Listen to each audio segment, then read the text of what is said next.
रही संविधान बदलने की बात, अभी डिस्कस किया डॉक्टर साहब ने, संविधान बदलने का लेख किसी ने लिखा है जो प्राइम मिनिस्टर का कोई खास इकोनॉमिकल एडवाइजर है। मैंने कहा यार इकोनॉमिकल एडवाइजर तू अपना हिसाब किताब दे कि तूने इकोनॉमी बढ़ाने पे क्या काम किया, कौन से लेख लिखे, किसानों की आमदनी कैसे डबल हुई, डिस्पैरिटी कैसे कम हुई, आर्थिक असमानता कैसे घटी। अरे तेरा काम वो है, तनख्वाह तेने उस बात के लिए है, वरना तेरे पे तनख्वाह उल्टी लेनी पड़ेगी सरकार बदलने के बाद, रिकवरी करनी पड़ेगी। ये किसी प्राइम मिनिस्टर या किसी मंत्री के घर से पैसा नहीं आता, ये इस देश के आम आदमी का टैक्स का पैसा है। जो साबुन खरीदता है उस पर भी जब टैक्स देता है, वो सारा पैसा उस तनख्वाह को का हिस्सा है उसमें इकोनॉमिकल एडवाइजर को। इकोनॉमी की एडवाइस देना नहीं और तुम चले संविधान को बदलने। संविधान का एबीसी तुम्हें पता नहीं, संविधान में अमेंडमेंट करो ना, डंके की चोट पे डिस्कस करो। और डिस्कस करना, अमेंडमेंट करना मेजोरिटी के आधार पर नहीं होता। घर में कोई सोचे ना कि हम 5 आदमी हैं, मियां बीबी और बड़ा बेटा साथ हैं, जो मर्जी घर में करें, 2 छोटे बच्चे ना वो लठ मारेंगे गिर के, क्योंकि you have to decide after consultation with all. घर के सब लोगों की सलाह जरूर लेनी होगी, बाद में आप वोटिंग करवा सकते हैं। Voting is not democracy, majority is not the name of democracy. सबसे पहले हर मुद्दे को देश के सामने, पूरी पार्लियामेंट के सामने सबको डिबेट में हिस्सा लेने का मौका दोगे। ये कैसा समय आ गया है, तुम माइक बंद करने लगे हो लोगों का, पूरा देश देखता है। ये बात उसमें नहीं जाते हम कौन पार्टी का राज है किसका नहीं है। देश में लगातार शासन मानसिकता बढ़ती जा रही है। उसका मतलब है जो आदमी एक बार बन जाता है वो सोचता मैं जो कह रहा हूं वही चलना चाहिए। अरे डेमोक्रेसी में शासन नहीं चलता। इंडियन कॉन्स्टिट्यूशन व्यवस्था की बात करता है, और व्यवस्था के लिए इन महापुरुषों का जो हमने आज वो किया है, ये व्यवस्था लाने के मोड में थे। ये लोगों के विचार थे कि हर आदमी को कैसे एम्पावर किया जाए, उसको इस देश के 140 करोड़ पारिवारिक मुद्दों में कैसे शामिल किया जाए, लगातार कैसे भागीदारी हो। रिजर्वेशन इस देश में सिस्टम में भागीदारी का नाम है, क्योंकि समाज के सभी अंग स्वस्थ तभी रहते हैं जब हर जगह खून की सप्लाई भी सही होती रही, ऑक्सीजन की सप्लाई होती रही। तो समाज के सभी वर्गों का प्रशासन में, शासन में, व्यवस्था में हिस्सेदारी होने से क्या है, पूरा देश उसमें अपनापन ढूंढता है, और अपनेपन के साथ लोग सामूहिक तौर पर और इकट्ठे साथ साथ चलते हैं और ग्रोथ करते हैं। इसलिए रिजर्वेशन को खाली नौकरी का और ये टैलेंट से जुड़ा हुआ, कुछ लोगों ने देश में बहुत ये भ्रम फैलाया कि रिजर्वेशन में तो क्या है, पढ़े लिखों का हक मारा जाता है। जिसको रिजर्वेशन मिला या जिसको रिजर्वेशन भी नहीं मिला, वो शिक्षा के नजदीक पहुंच गया किसी भी तरीके से। हर बच्चे ने, जिसको रिजर्व कैटेगरी भी कहते हैं लोग, उनके बच्चों ने वो कमाल किया कि वो जनरल कैटेगरी के बच्चों से भी ज्यादा नंबर लेके अब नौकरियां पाते हैं। इसे ये साबित हो गया कि ये भ्रम जो फैलाया जा रहा था समाज में कि रिजर्वेशन के सारे ही अच्छे पढ़े लिखे लोगों का या जो सही समझदार हैं इस देश में, उनका हक मारा जा रहा है, ये नॉनसेंस से बड़ी कोई नॉनसेंस नहीं थी, और वो भ्रम दूर हो गया देश का। रिजर्वेशन एक भागीदारी है। अगर भागीदारी ट्रांसपेरेंसी के साथ वैसे ही हो जाए देश में, तो किसी को रिजर्वेशन की क्या जरूरत है। ये रिजर्वेशन की मांग भी तब तक है क्योंकि समाज ये फील करता है कि पूरे समाज की भागीदारी नहीं है। घर में भी सबकी भागीदारी ना हो तो घर में भी झगड़ा होता है। तो भागीदारी सुनिश्चित करना का रास्ता रिजर्वेशन है। ये एक पॉजिटिव रास्ता है फिलहाल, जब तक समाज में वो ट्रांसपेरेंसी व उस तरह की व्यवस्था स्थापित नहीं हो जाती कि जब जो चाहे उसको ट्रांसपेरेंसी के आधार पे, योग्यता के आधार पे और सबकी भागीदारी हो, सब अपनापन फील कर सकें इस व्यवस्था में देश की, तब तक ये रिजर्वेशन एक बहुत बड़ा सही माध्यम और साधन है सभी की भागीदारी को सुनिश्चित करने का, जिसमें अभी भी गड़बड़ है। गड़बड़ इसलिए है क्योंकि अगर आप बैकवर्ड जिन लोगों को मानते हैं और उसके आधार पे, आर्थिक आधार पे या बैकवर्डनेस के आधार पे या सोशली बैकवर्डनेस के आधार पे रिजर्वेशन का कोई प्रोविजन है कॉन्स्टिट्यूशन में, तो बैकवर्ड्स कितने लोग हैं वो भी पता होना चाहिए। इस देश में तो झगड़ा इसी बात का चल रहा है कि उनकी गिनती हो या ना हो। स्टेट गिनती कराना चाहते हैं, सेंटर कहते हैं तो हमारा अधिकार, हम कराएं ना कराएं। इस तरह से ये सब साबित होता है कि देश में ट्रांसपेरेंसी नहीं, नीयत खराब है लोगों की, और वो नीयत ठीक करने की जरूरत है। वो जिम्मेवारी उन लोगों की नहीं है खाली जिनको कुछ फायदा हो रहा है, उन लोगों का भी बोलने की ड्यूटी है। आज जिनको लगता है मुझे फायदा हो रहा है चुप रहूं, तो कल को उस बात का नुकसान उनको भी उठाना पड़ता है। जब रिजेंटमेंट होती है सोसाइटी में तो उसका नुकसान किस किस को होता किसी को पता नहीं। इसलिए हमेशा राइट बात के हक में खड़ा होने की duty, it is a fundamental duty of each and every citizen of India. अगर हम उस वक्त नहीं बोलते तो जब गलत कब समाज में होता है तब उसमें हमारी खुद की जिम्मेदारी होती है, किसी और की नहीं। लेजिस्लेचर जिसका काम है कानून बनाना संविधान के अनुरूप, कार्यपालिका जिसमें प्राइम मिनिस्टर से लेके ही द चीफ एग्जीक्यूटिव ऑफिसर और सारे मंत्री और सारा नीचे की ब्यूरोक्रेसी।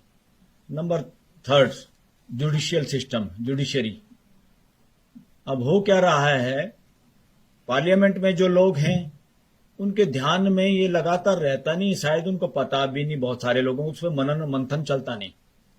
जिस हिसाब से जनप्रतिनिधि चुने जाते हैं उसमें जुगाड़ करके सारा काम हो रहा है पूरे हर पॉलिटिकल पार्टी में।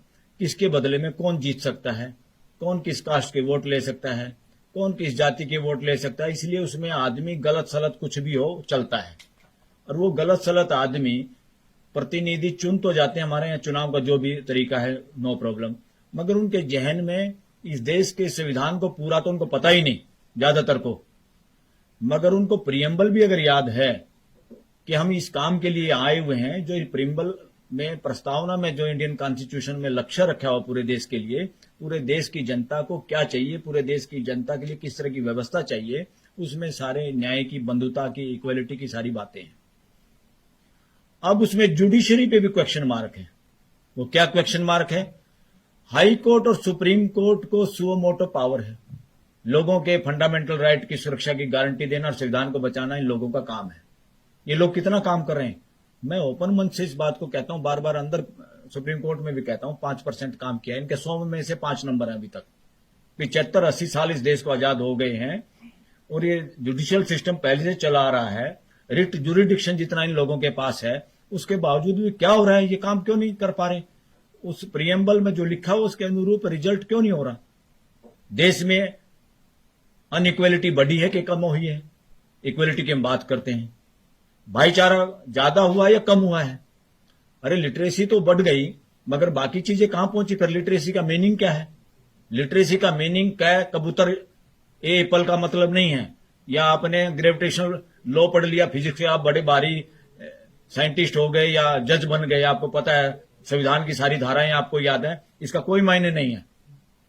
संविधान का ऑब्जेक्ट जो है, ऑब्जेक्टिव जो उसमें तय किए हुए हैं, वो कहां तक आपने अचीव किए हैं, आपकी जजमेंट ने अचीव किए हैं। आपकी जो जजमेंट आती हैं उससे भाईचारा बढ़ रहा है, इकोनॉमिकल इक्वलिटी बढ़ रही है क्या? इस तरह के क्वेश्चन मार्क अब जुडिशरी पे भी है, और एडवोकेट लोग वोकल हो रहे हैं। वोकल क्यों हो रहे हैं? जब तक एक नहीं बोलता दूसरे भी बोलते नहीं। वकील लोग भी इन बड़े बड़े शहरों में आके जो वकालत देश की स्टेटों की राजधानी और सुप्रीम कोर्ट देश की राजधानी में करते हैं, हम सब उसी चक्कर में अपने बच्चों को पढ़ाने में और किराए देने में और इस तरह के गाड़ी घोड़े के जुगाड़ करने में लगे रहते हैं। प्रियम्बल हम भी भूल जाते हैं कि हमारा काम क्या था, हम किस काम के लिए डिग्री लेके आए थे बड़े बड़े सपनों के साथ, हम उसमें कितने कामयाब हुए हैं, और हम क्या उस दमखम के साथ अपने केस को प्लीड कर पाते हैं क्या कोर्ट के जजेस के सामने, या फंक्शन में जब वो हमें मिलते हैं उनकी दुआ सलाम राम रमी के अलावा कुछ और भी उनके कानों में बोलते हैं कि नहीं बोलते हैं? तो अब क्वेश्चन मार्क, मैं क्योंकि लॉ का स्टूडेंट हूं, मैं जुडिशरी पे क्वेश्चन मार्क करता हूं, क्योंकि मैं पार्लियामेंट का मेंबर नहीं, हम कोई ब्यूरोक्रेसी में नहीं है, मंत्री संतरी नहीं है। हर वकील ये जुडिशरी से पूछे कि भाई 2 अंग खराब थे, जब लीवर किडनी खराब हो रही थी, अरे हर्ट तेरा क्या हाल हुआ, तू भी बैठ गया। तो इनको, हर जज को, हर सुप्रीम कोर्ट को और हाई कोर्ट को क्वेश्चन मार्क करना अब वकीलों का काम है। एक अकेला चीफ जस्टिस संविधान को लागू करने के जुगाड़ में है, कोशिश में है। वो चीफ जस्टिस चंद्रचूड़ के बारे में कहा, ओपनली अब लोग वोकल हो गए हैं जजों के बारे में, सुप्रीम कोर्ट के बारे में। और सुप्रीम कोर्ट में हमारे यहां क्या होता है, सुप्रीम कोर्ट में जज वो आते हैं कि किस हाई कोर्ट का जज का रिप्रेजेंटेशन नहीं है। तो हमने बल्कि जस्टिस गवई के सामने एक दिन प्रोग्राम में, डॉक्टर अंबेडकर का जन्मदिन की जयंती हमने मनाई थी सुप्रीम कोर्ट लॉन्ज में, वहां ओपनली कहा था ये धंधा, गोरख धंधा बंद करो सर। बोले क्या कि जो जज है भाई, यहां पंजाब हरियाणा हाई कोर्ट का रिप्रेजेंटेशन नहीं है, अब ये बात छोड़ दो आप, किस हाईकोर्ट का रिप्रेजेंटेशन है। अब इस बात का ध्यान रखो किस समाज के अंग का रिप्रेजेंटेशन नहीं है सुप्रीम कोर्ट में। ये गदर फंड नहीं चलेगा अब इस देश में। तो उसके लिए हम सबको वोकल होना पड़ेगा, इकट्ठे होना पड़ेगा। देन जब प्रेशर बनाते हैं, जब बात को रखते हैं बार बार, तब इंप्लीमेंट होती है। और बड़ी बात यह है कि जब इक्वेलिटी और डिग्निटी की बात करते हैं, प्रोफेसर रतनलाल जीते जागते उदाहरण हैं, जो अपने कॉलेज में इनकी प्रमोशन तक रोकने का काम सिस्टम कर रहा है। सिस्टम में अभी इक्वेलिटी, आदमी को आदमी की तरह ट्रीट ही नहीं किया जा रहा। और जब दिल्ली में, देश की राजधानी में, और दिल्ली यूनिवर्सिटी के नामे ग्रामीण कॉलेज में ऐसा हो रहा है, तो हम अंदाजा लगा सकते हैं देश के दूर दराज इलाकों में क्या हो रहा है। ये बहुत चिंता का विषय है। अगर अन्याय एक के साथ होता है तो समझो अन्याय पूरी दुनिया के साथ हो रहा है। और उसी के साइड इफेक्ट हैं जो समाज के अंदर घर्षण के रूप में, लड़ाई झगड़े के रूप में और फसादों के रूप में समय समय पे निकलते हुए नजर आते हैं। बहुत सारी चीजें इकट्ठी होती है मानसिकता में, तब जाके कोई छोटी सी चिंगारी बड़े उपद्रव में बदलती है देश और दुनिया के अंदर। इसमें कोई दो राय नहीं। अभी तक हमारे देश में जितनी भी यूनिवर्सिटीज हैं, इनमें चलन ही नहीं रिसर्च करने का। क्या रिसर्च करने का? हमारे वकील लोग भी अपने बच्चों को इंग्लैंड में, यूएस में, बाहर की यूनिवर्सिटियों में एलएलएम कराने में गर्व महसूस करते हैं इंडिया की बजाय। क्या कारण है? वहां पर यूनिवर्सिटीज में रिसर्च होती है, अपनी हाई कोर्ट और सुप्रीम कोर्ट की जजमेंट्स पे रिसर्च करते हैं प्रोफेसर, वो पब्लिश होती है और ओपन डिबेट होती है, बाहर आती है कि किस मुद्दे पे सुप्रीम कोर्ट के या किसी हाई कोर्ट के, विदेशों की बात कर रहा हूं मैं, कि जजमेंट में आपस में क्या गड़बड़ है, जो पर्टिकुलर लोगों के साथ उसने बिहेवियर रीजनिंग गलत दी और दूसरे में कुछ फेवर किया। हमारे यहां ये प्रचलन अभी कम है। अदरवाइज तो बहुत सारी ऐसे जजमेंट है सुप्रीम कोर्ट के, हाई कोर्ट्स के, जिसको अगर ध्यान और रिसर्च किया जाए यूनिवर्सिटीज में, ये पाएंगे कि गरीब तबका जो है उसके साथ उन्हीं जजों ने या उन्हीं कोर्टों ने के फैसले कुछ अलग हैं, और जो प्रभावी लोग हैं उसी मुद्दे पे, उन्हीं पॉइंट्स पे, उसी लॉ पे, उसी धारा में जजमेंट्स अलग हैं। वो बस ऐसे हैंडल घुमा देते जैसे गाड़ी का हैंडल मोगा है, राइट और लेफ्ट हो गए, लोगों को पता नहीं चलता। लोग ये सोचते रहते हैं हाई कोर्ट की जजमेंट है, सुप्रीम कोर्ट की जजमेंट है, इससे आगे क्या करें। अब लोगों को, वकीलों को भी, नए स्कॉलर्स जो नए स्टूडेंट हैं, उनको ये देखना होगा किस जजमेंट में सेम जूरिस्प्रूडेंस को लागू नहीं किया गया। Supreme court bar association, high court bar association के भरोसे भी रहने की जरूरत नहीं है। अलग बॉडी बना के भी वोकल होने की जरूरत है। और मैं तो कहता हूं जरूरत है इस वक्त प्रेस कॉन्फ्रेंस करने की भी। सच्ची बात पे कोई कंटेम्प्ट नहीं होता। If you are speaking truth there is no contempt.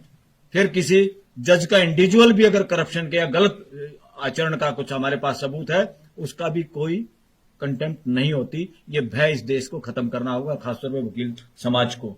जमानतों के केस में भी अक्सर वकील लोग डिस्कस करते हैं। गरीब गुरबे या जिनको कमजोर जातियां समझते हैं लोग, उनके लोग जेलों में ज्यादा हैं और लंबे समय तक पड़े रहते हैं, उनको जमानत नहीं मिलती, सुप्रीम कोर्ट तक भी डिसमिस हो जाती है। और जो प्रभावी लोग हैं उनकी जमानतें भी अगर देखेंगे कि उन्होंने कितने समय में जमानत मिली, कितने वक्त वो जेल में रहे, ये रिसर्च का मुद्दा इस देश के लिए। डिस्क्रिमिनेशन आज प्रशासन में नहीं है, जुडिशियल लेवल पे भी हमें चेक करना है और उसको रोकना होगा। इसी का नाम है राइट टू एक्सप्रेशन, कि आदमी के जो विचार हैं या जो मन में है वो परिवार के सामने कह पाए और परिवार पेशेंस के साथ उसको सुन पाए, रिएक्शन ना करे, रिस्पॉन्स दे। यही राइट टू एक्सप्रेशन है। अब हो क्या रहा है, इस राइट टू एक्सप्रेशन के लिए हमने प्रोग्राम किया था कुछ दिन पहले। उससे पहले पूरे देश में यह स्थिति थी को खुल के बोलना ही नहीं चाह रहा था। अब ये सोचते हैं भाई खुल के कौन बोलेगा, खुल के कोई देश में सत्ता पक्ष विपक्ष ही नहीं बोलेगा, ये देश के आम लोग बोलेंगे। तो हमने एक राइट टू एक्सप्रेशन पे प्रोग्राम किया और उसमें सभी जो सुप्रीम कोर्ट के अंदर लाइसेंस शुदा पत्रकार बैठे हैं, टीवी के, इसके प्रिंट मीडिया के, सबको हमने निमंत्रण दिया। सब बड़े खुश हुए। अगले दिन मैंने कहा भाई कितने लोग आएंगे? उन्होंने कहा सर आएंगे हम सब लोग, हमें बोलने का भी मौका देना। मैंने कहा आप लोगों को 2 का मौका मिलेगा। तीसरे दिन मैंने कहा भाई वो 2 कौन बोलेंगे? वो सारे चुप। बोले जी हमें तो आना भी मुश्किल है। भाई क्यों आना मुश्किल है? क्यों हमें परमिशन लेनी पड़ती है अपने चैनल से, मीडिया हाउस से। हम नहीं, आप प्रोग्राम में भी आ सकते, मगर तुम छुप के आ जाना। बोला कोई फोटो ले लेगा, पता चल जाएगा वहां गए थे। तो ये पत्रकारों का हाल है इस देश के, जिनको कहते हैं लाइसेंस शुदा गुंगे लोग। उसका नाम है गोदी मीडिया। तो ये सिचुएशन है। अब बेचारे बच्चे आए थे कि पत्रकार बनेंगे, देश के सामने सारी बातें रखेंगे। वो अपनी रोजी रोटी के चक्कर में वो भी इसी तरह गूंगे हो गए जैसे मेजोरिटी ऑफ एडवोकेट हो गए। तो मेजोरिटी ऑफ एडवोकेट कहां बोल पाते हैं? हमारा काम बोलना है कि देश में कोई भी समस्या होती है, बार का मतलब क्या है? खाली मेंबरों के सुविधाओं के लिए नहीं। सुप्रीम कोर्ट की बार उस वक्त अगर ना खड़ी हो कि जब देश सुनना चाहता है कि वकील इस वक्त क्या बोल रहे हैं। सुप्रीम कोर्ट अगर अपने जजमेंट के जरिए नहीं बोलती, वो गूंगी अगर हो जाती है, तो सुप्रीम कोर्ट बार के लोगों को, मेंबरों को, एडवोकेट्स को बोलना चाहिए। अगर एससीबीए भी नहीं बोलती तो कुछ लोग ऑर्गेनाइजेशन बना के बोलें तो देश को राहत मिलती है कि कोई बोल रहा है। यहां से अगर आवाज आती है तो जो लोग दूसरे विंग हैं देश में, जुडिशियल हो, लेजिस्लेचर हो, चाहे कार्यपालिका के लोग हैं, सबका ध्यान जाता है। सुप्रीम कोर्ट के वकील बोलते हैं कि क्या बोला है। तो क्योंकि सुप्रीम कोर्ट कल 2-3 दिन पहले, 2-4 दिन पहले की बात है, कोई एक प्रोफेसर आ गया, शायद प्रोफेसर था, वो 370 में उसने हिस्सेदारी की। तो 370 में हिस्सेदारी के लिए उसने यहां कोई आ गया कोर्ट में, थोड़ी देर के लिए उसने आर्गुमेंट किए या कैसे अपीयर हुआ वो सुप्रीम कोर्ट में। अरे भाई कोई बात नहीं, 370 का मुकदमा है, कोई देश में जंग थोड़ा छिड़ रही है, कोई मुद्दा है सुप्रीम कोर्ट के आया, उसमें डिस्कशन थे। किसको डर है? क्यों डर है भाई? डर होता चोरों को, वरना कोई बात है, खुला उसमें संवाद होना चाहिए देश में। जब कोर्ट में है मुद्दा तो क्या दिक्कत है? तो पता चला जिस दिन वो बेचारा प्रोफेसर यहां अपीयर हुआ, अगले दिन उसको नौकरी से हटा दिया। ये सिचुएशन इस देश की, ये इमरजेंसी नहीं तो क्या है?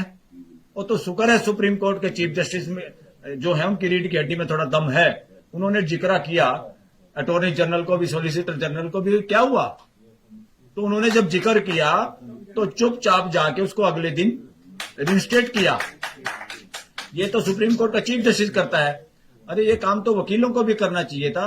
पाकिस्तान को हम अपने से बैकवर्ड देश बताते हैं, पाकिस्तान का चीफ जस्टिस को वहां की सरकार हटा देती है, हटाने के बाद सारे देश के वकील सड़क पे आ जाते हैं, और हटा हुआ चीफ जस्टिस इस देश में, इस पूरे ग्लोब पे, धरती पे को भी दोबारा नहीं लगा, वो पाकिस्तान में लगा। हटाया हुआ चीफ जस्टिस दोबारा गद्दी पे बैठा लोगों के प्रेशर की वजह से। तो बताओ डेमोक्रेसी हमारे से ज्यादा कहां है? पाकिस्तान में है नहीं क्या? उसको हम ऐसे बदनाम करें? जिसकी पड़ोसी से नहीं बनती उसकी किसी से नहीं बनती। It is a fundamental duty of each and every human being. अगर हम घर में हैं, अगर हमारी पड़ोस में नहीं बनती तो हमारे अंदर कमी है। तो बार बार ये चिल्लाने से फलाना देश बुरा, फलाना आदमी बुरा, ये वो लोग करते हैं जिनके पास सॉल्यूशन नहीं है, संवाद नहीं है, हिम्मत नहीं है, जिनका हिडन एजेंडा है। वरना पड़ोसी का क्या बुरा, कुछ उसकी मान लो, कुछ अपनी मनवा लो, संवाद होगा तो सब कुछ हल होगा। वो सर एक और बात कहते थे चौधरी छोटू राम लोगों को भाषण देते वक्त कि मंडी और फंडी से बचो। मैं आपको बताना चाहता हूं उसका मतलब क्या है। फंडी का मतलब उनका था जो आस्था के नाम पे आप लोगों को दास बनाते हैं, जो उसका लॉजिकल आंसर नहीं देते या उसके आंसर देने से भागते हैं। जो लोग ये कहते हैं जो हम कह रहे हैं वो मान लो, उनका नाम उन्होंने रखा, उस वर्ग का नाम रखा फंडी।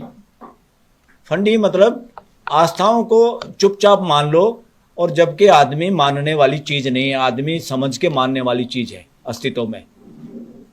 यही संघर्ष चलता रहा। उन्होंने एक बड़ी बात कही, और मेरा अपना निजी शोध ये है कि जहां जहां आस्थाएं लगातार जारी हैं, यानी फंड जारी है, यानी उस फंड को बढ़ावा देने वाले फंडी लोग अभी हैं, तो वहां पे मंडी हावी है, यानी कैपिटलिज्म हावी है। क्योंकि आस्था लोगों को दास बनाती है, और जहां जहां पूरी दुनिया में नजर मारो, जहां जहां आस्थाओं का ठोर ठिकाने मजबूत हैं, वहीं पे कैपिटलिज्म हावी है। क्यों? आस्था सिखाती है कि कोई ऐसा है, आपके कर्म ऐसे, इसलिए आप तो भुगतो ऐसे ही। वो बराबरी का दर्जा ही नहीं देने देती, बराबरी का कॉन्फिडेंस क्रिएट नहीं होने देती। आस्था इस बीमारी का नाम है। आस्था एक दास्ता है, और आस्था से जहां जहां आदमी निकलता है वो कैपिटलिज्म का मुकाबला करता है, यानी उसके बीमारी को भी समझता है। ये दोनों सिक्के के पहलू हैं, मंडी और फंडी, आस्था और कैपिटलिज्म। कैपिटलिज्म भी उसी तरह से है जैसे आस्था में है कि किसी की किस्मत अच्छी। तो कैपिटलिज्म वाले मानसिकता का भी यही है कि मेरे पैसे, मैंने पैसों से और पैसे कमा लिए और जितने मर्जी बना लूं, चाहे मैं अंबानी का फूफा बन जाऊं, पूरे देश की संपत्ति मेरे पास हो जाए, तुम क्या, तुम्हारे तो कर्म माड़े हैं। तो ये नॉनसेंस अब चलने वाली नहीं है, क्योंकि एग्जिस्टेंस में कोई भी नौकर और मालिक का रिश्ता ही नहीं है अस्तित्व में। हमने ही कहानियों में शेर को जंगल का राजा बना दिया, वरना बंदर तो बहुत बार उसकी बेइज्जती करता है और वो चुपचाप चलता हुआ नजर आता हमारे को शेर।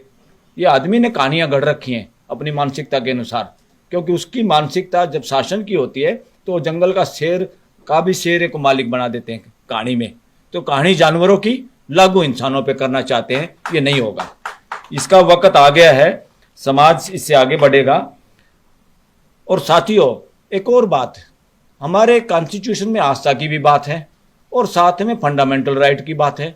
अरे फंडामेंटल राइट मेरा स्पीकिंग का, एक्सप्रेशन का है, तो मेरा ये कहना है कि फंडामेंटल राइट टू एक्सप्रेस बड़ा है तुम्हारी आस्था से। अगर तुम्हारी आस्था मेरी टांग बांधती है तो तुम्हारी आस्था को लात मारते हैं हम, तुम्हारे को जवाब देना पड़ेगा। तुम्हारी आस्था किस पे डिपेंड करती है, बताओ, प्रश्नों का उत्तर दो। आज मेरा बच्चा कुछ बात पूछता है, मेरा बच्चा पूछता है मेरे से, ये लाइव बात कर रहा हूं मैं अपने घर की, कि पापा गीता में तो ये लिखा है, श्री कृष्ण के मुख से ये कहलवाया गया है किताब में कि मैंने ही 4 वर्ण बनाए हैं, यानी ब्राह्मण, क्षत्रिय, वैश्य, शूद्र।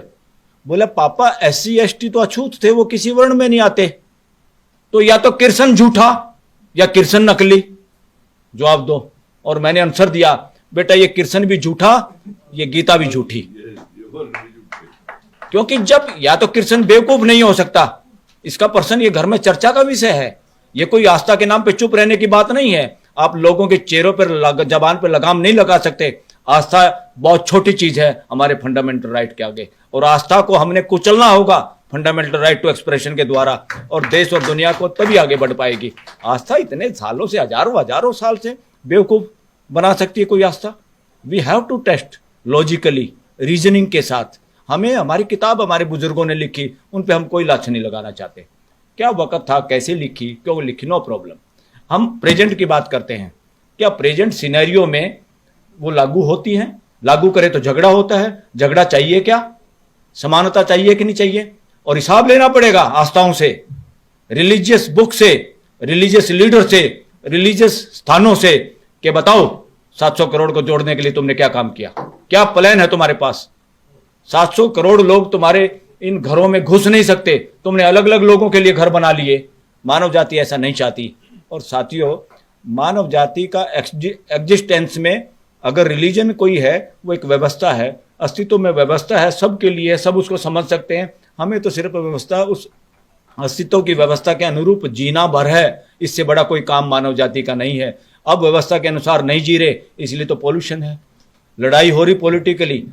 पूंजीपति राज्यसभा लोकसभा में पहुंच रहे हैं और उनको चाहिए जंगलों का अंदर दबी हुई खदानें। धरती माता का दूध पी के हम अपनी माँ का बड़े हुए हैं, और आज मैं ये कहने लगूं बुढ़ापे में, माँ बूढ़ी हो गई, माँ दूध तो अब तेरे पास है नहीं, जब तेरी किडनी खा लेते तेने मरना तो है ही। तो धरती के साथ वो सिचुएशन कर रही है मानव जाति, और ये सारी सुप्रीम कोर्ट और सारे ह्यूमन राइट कमीशन दुनिया के चुपचाप मुक्त दर्शक बन के खड़े हुए हैं, नकली हैं, रबड़ स्टैंप हैं, नाम के नौकरियां कर रहे हैं, नाम रख रखे ह्यूमन कमीशन के चेयरमैन। ह्यूमन राइट को समझते नहीं, घर में ह्यूमन राइट को लागू नहीं करते। इस तरह के लोगों का कब्जा है, और कब्जा छुटवाना है सबको मिलके। और दोस्तों, किताबें इंसान लिखता है, इंसान किताबों से बड़ा है। किताबें इंसान को बंधक नहीं बना सकती, इसलिए उन पे चर्चा होना और उन पे क्वेश्चन रेज करना प्रेजेंट सिनेरियो में कोई बुरी बात नहीं है। उन पे क्वेश्चन ही ना रेज करें, फिर तो आप और हम इंसान हैं या तोते हैं, पिंजरे के तोते, के तोते की तरह बोलना आपको। बस यही है शासन मानसिकता, कि मैंने जो कह दिया उसको आप काट नहीं सकते। तो हमारे बुजुर्गों ने जो किताबें लिखी हैं, वो किताबें न केवल एक सेक्ट की है, एक धर्म की है। ये धर्म कुछ नहीं है, ये रिलीजन है, ये संप्रदाय है। धर्म एक व्यवस्था है जिसमें पूरी मानव जाति समाती है, वो धर्म है। ये सारे संप्रदाय, इनको धर्म भी मत कहा करो ना, इनको धर्म सोचो कि मेरा धर्म भ्रष्ट हो गया, उसका धर्म भ्रष्ट हो गया। कोई घंटे का धर्म भ्रष्ट नहीं हुआ किसी का। हाँ, बहुत जल्दी धर्म भ्रष्ट हो रहे हैं। धर्म भ्रष्ट नहीं हो रहे, मानसिकता भ्रष्ट हो रही है हमारी। धर्म कोई भ्रष्ट नहीं होता। साथियों, एक तो ये दोनों कंसेप्ट बिल्कुल गलत है, इनह्यूमेन है। Rule of law